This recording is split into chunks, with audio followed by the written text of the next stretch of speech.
Hi மக்களே, welcome to my channel. இன்றைக்கி நம்ம சேனலில் என்ன பார்க்க போகிறோம்னு பார்த்தீங்கன்னா, முருங்கைக்காய் மாங்காய் சாம்பார் எப்படி செய்யுதுன்னு பார்க்க போகிறோம். வாங்க. இதுக்கு வந்து நம்ம பருப்பு ஆல்ரெடி நம்ம வேக வச்சு எடுத்துருக்கோம். அந்த பருப்பில் வந்து ஒரு பெரிய வெங்காயம், ஒரு ஆஃப் சைஸ் தக்காளி போட்டு பருப்பு நல்லா வேக வச்சு எடுத்துருக்கோம். எதுக்காகனா சாம்பார் நல்லா டேஸ்ட்டாக இருக்கும். அதுக்காக இப்போ வந்து நம்ம கடாய் காஞ்ச உடனே அதில் எண்ணெய் ஊற்றிட்டு நெக்ஸ்ட்டு வந்து பார்த்திங்கன்னா நம்ம சின்ன வெங்காயம் பொடுசாக கட் பண்ணி வச்சுருக்கோம்.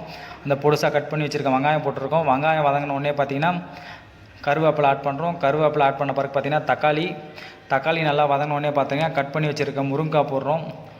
முருங்கைக்காய் போட்ட பிறகு பார்த்திங்கன்னா நெக்ஸ்ட்டு வந்து நம்ம இப்போது கட் பண்ணி வச்சுருக்க மாங்காயை ஆட் பண்ண போகிறோம். நம்ம மாங்காயில் வந்து ஒரு ஆஃப் சைஸ் மட்டும் யூஸ் பண்ணுறோம். மாங்காய் ஆட் பண்ண பிறகு ஒரு பிஞ்சு வந்து மஞ்சத்தூள் ஆட் பண்ணுறோம். நெக்ஸ்ட்டு கல் உப்பு போட்ட பிறகு பார்த்திங்கன்னா நல்லா மாங்காய் முருங்கைக்காய் நல்லா வதங்கி வந்திருக்கு. வதங்கின பிறகு பார்த்திங்கன்னா நம்ம வந்து குழம்பு மிளகா பொடி ஆட் பண்ண போகிறோம். நம்ம வந்து 3 ஸ்பூன் வந்து குழம்பு மிளகா பொடி போடுறோம். குழம்பு மிளகா பொடி போட்டு நல்லா ஃப்ரை ஆகிடுச்சு. நெக்ஸ்ட்டு வந்து நம்ம தண்ணி ஊற்றி காயும் உள்ளே இருக்க முருங்காயும் மாங்காயும் வேகிற வரைக்கும் நம்ம வந்து வெயிட் பண்ண போகிறோம். பாருங்கள், முருங்காய் நல்லா வெந்திருக்கு.